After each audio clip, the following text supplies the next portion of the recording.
इतवार की रात राजेंद्र नगर रोड पर उस वक्त कशीदगी बढ़ गई जब 3 ऑटो रिक्शा ड्राइवर हुकूमत की जानिब से ऑटो एलपीजी गैस की मुनासिब फराहमी न होने के खिलाफ एहतजाज करते हुए एक टेलीकॉम टावर पर चढ़ गए। ऑटो ड्राइवरों का कहना है कि गुज़िश्ता 2 हफ्तों से ज्यादा अरसे से गैस स्टेशनों पर ऑटो एलपीजी की किल्लत के बाइस उन्हें शदीद मुश्किलात का सामना है। शहर के मुख्तलिफ गैस डिस्पेंसिंग स्टेशनों पर 2 से 3 किलोमीटर तक लंबी कतारें देखी जा रही है। इतवार की रात मुश्ताल ऑटो ड्राइवरों ने राजेंद्र नगर रोड पर धरना देकर सड़क बंद कर दी, जबकि 3 ड्राइवर टेलीकॉम टावर पर चढ़ गए। पुलिस मौके पर पहुंची और एहतजाज करने वाले ऑटो ड्राइवरों को जबरदस्ती सड़क से हटा दिया। हालात पर काबू पाने के लिए इजाफी पुलिस फोर्स भी राजेंद्र नगर भेजी गई। पुलिस ने चंद ऑटो रिक्शा ड्राइवरों को हिरासत में भी ले लिया। वहीं दूसरी जानिब कुछ अफराद ने एक ऐसे ऑटो रिक्शे को नुकसान पहुंचाया जो जिले में रजिस्टर्ड था और मुबैना तौर पर बगैर दुरुस्त परमिट के शहर में चलाया जा रहा था।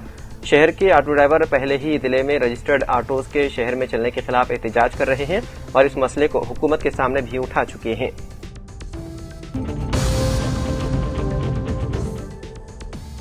मशरिक़ वस्ता में जंग दिन ब दिन शिद्दत इख्तियार करती जा रही है। ताज़ा तौर पर ईरान ने कुवैत में बरक़ी और पानी साफ करने वाले प्लांट्स पर हमला किया। इस वाक़े में हिंदुस्तान से ताल्लुक़ रखने वाला एक और वर्कर हलाक हो गया, जिसकी शिनाख्त तमिलनाडु के कृष्णन के तौर पर हुई है। इस बात की तस्दीक कुवैत की वजारत ने की है। इस मिसाइल हमले के बाइस बरक़ी और पानी साफ करने वाले प्लांट के करीब एक सर्विस इमारत को नुकसान भी पहुंचा। कुवैत के हुकाम ने इस बात की इत्तला दी, ताहम ये प्लांट किस इलाके में वाक़ है इसकी तफसीलात ज़ाहिर नहीं की गई। वाक़े के बाद तकनीकी और हंगामी इमदादी टीमें मौके पर पहुंच गई और प्लांट के इंतजामात और हालात को काबू में लाने के लिए कोशिश की गई।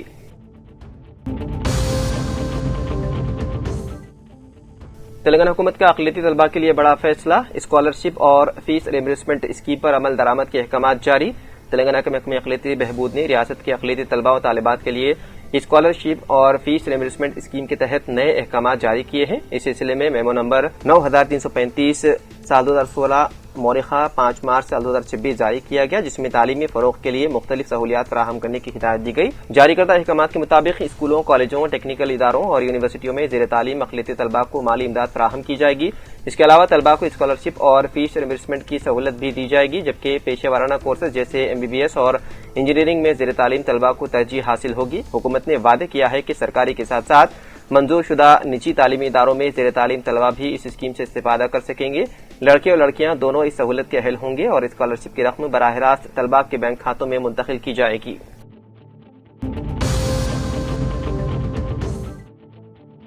रियासत आंध्र प्रदेश में एक निहायती दिल दहलाने वाला वाक़या पेश आया, जिसने इलाके में सनसनी फैला दी। एक शख्स ने अपनी शनासा खातून को घर बुलाकर बेदर्दी से कत्ल कर दिया। पुलिस के मुताबिक दिल्ली विजयनगरम के राजम इलाके से ताल्लुक रखने वाला 35 साला चिंताड़ा रविंदर, जो नेवी में टेक्नीशियन के तौर पर काम करता है, इस वक्त विशाखापट्टनम में रिहाइश पजीर था। हाल ही में उसकी बीवी अपने मायके विजयनगरम गई हुई थी। इसी दौरान रविंदर ने अपनी जान पहचान की खातून 29 साला मोनिका को इतवार की रात अपने फ्लैट पर बुलाया। वहां उसने इंतहाई सिफाकी के साथ उसका कत्ल कर दिया। वारदात के बाद मुलजिम ने नाश के टुकड़े टुकड़े करके फ्रिज में रख दिए। मौजूदा मुलजिम खुद पुलिस स्टेशन पहुंचकर सरेंडर हो गया। पुलिस ने मुकदमा दर्ज करके तहकीकात शुरू कर दी, जबकि मजीद तहकीकात जारी है। इब्तिदाई तहकीकात के मुताबिक दोनों के दरमियान माली मामलात पर झगड़ा हुआ था, जिसके बाद तैश में आकर रविंदर ने चाकू से मोनिका को कत्ल किया। नाश के टुकड़े किए, जिनमें से कुछ फ्रिज में रख दिए और बाकी को एक थैले में भरकर घर के एक कोने में रख दिया और फिर खुद पुलिस के सामने पेश हो गया।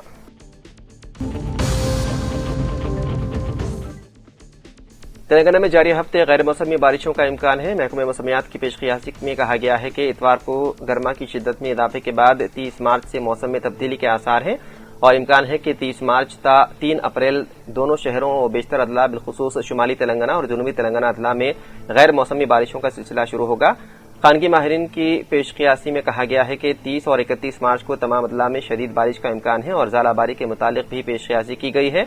बताया गया है कि दोनों शहरों के कई इलाकों में 29 मार्च को दर्ज हरारत 40 डिग्री से तजावुज होने के सबब शहर की सड़कों पर ट्रैफिक महदूद रही, जबकि दोनों शहरों के कई इलाकों में गर्म हवाएं शाम तक भी महसूस की जाती रही। कहा गया है कि आइंदा 2 यौम बारिश के नतीजे में दर्ज हरारत में नुमाया कमी आएगी और बारिशों से गर्मा की शिद्दत में वक्ती तौर पर कमी हो सकती है।